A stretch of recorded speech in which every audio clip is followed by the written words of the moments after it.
宜兰罗东甲东山这个乡镇的免费观光巴士，伫咧罗东转运站起好了后，单车所在犹原伫咧外口，无刷入去转运站内底。民众就讲，安尼是要搬车真无方便。罗东镇公所就讲，这款免费的观光巴士无专用的月台，若甲其他的业者当作用是无解损失。也若是县府是解释讲，这免费的观光巴士车帮较少，而且佫有其他原因，这加起来极计上济是间人开放第一甲第二月台服用。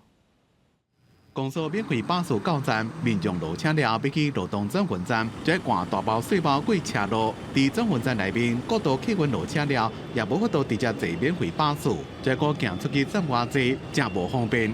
哎呀，我不知道这边没有那个免费没有到这里来，没有到这边，你会觉得没有很方便吗？当然是不方便。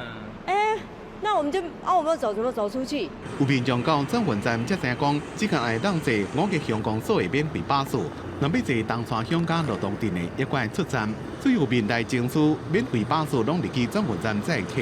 那有时候加上天气不良、下雨，或者是拿着行李，或者是牵着小孩。其实要穿越大马路是非常非常的危险以及不方便。乡镇公所免费巴士无入去转运站，也有家己的考虑。罗东镇公所讲，因为罗东转运站无免费巴士专用月台，即马互免费巴士停的第一、甲第二号月台，再甲其他的客运业者做伙使用，造成车若入去转运站，男是爱排队，就是爱停伫咧其他的月台，也互民众嫌，所以上好专业的月台。主要的原因就是没有专属的站位，它是跟其他客运业者共用。